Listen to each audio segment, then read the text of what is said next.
हाय मुकुंदमन welcome करछि मोर आउ एक नुआ नंदनकानन मिनी ब्लॉग को। ऋषि की बहुत कष्ट ता बड़ बापा आइले कारण से बहुत समय धरी हाथ कौन हो तथापि देखु से केमिति हाथ बढ़ाऊे ता बड़ बापा पाखक जीव बोली।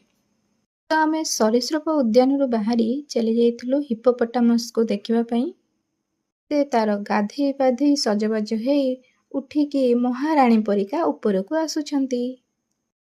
तो आम हिप्पोपोटामस देखि सारी टिके आगु को जाइचु कि नहीं देखिया पाइलु कि टॉय ट्रेन रो स्टेशन टी। तो आम ता भीतर को जाइए टिकेट कर देइथिलु। ट्रेन भी छाड़ीबार समय हो आसुथाए। तो आम समस्तंगर टिकेट होता केवल 2 जण बोऊ को छाड़िकी। तो तांको आम स्टेशन रे बसई देकी आम बाहरी पड़थिलु टॉय ट्रेन रे बुलिबा पाई। तो आम समस्ते बस सारा पर टॉय ट्रेन रो टाइम हो जाइतला। तो से हॉर्न बजे गाड़ी टिको तांकर स्टार्ट करथिले आ टॉय ट्रेन टी धीरे धीरे धीरे स्टेशन छाड़ी आगो को बढ़िबा को लागिला। मोर तो टॉय ट्रेन रे एक्सपीरियंस टा फर्स्ट टाइम थिला। मु केबे आगरु बसी नथिली।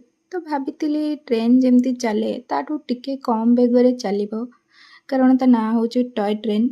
बट जोटा भाबितिली सेटा मु भूल थिली।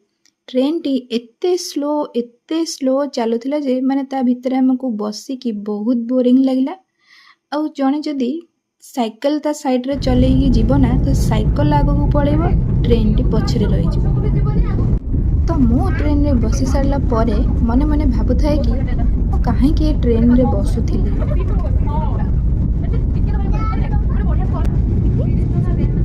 कोड बसजो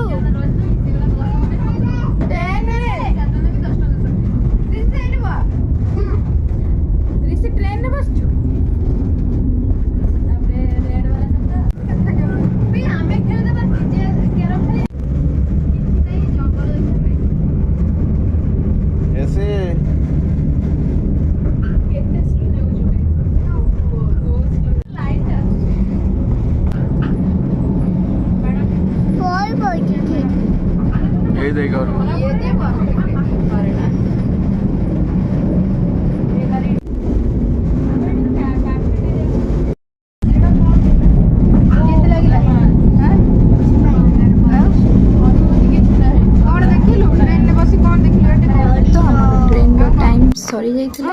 तो आम आसिकी पहुँची जाइथिलु स्टेशन पाखरे। तो वीडियोटी एठी शेष करुछि। तो पुणी देखा नेक्स्ट ब्लॉग रे आउ कोठी हम नंदनकानन रे बुलिलु।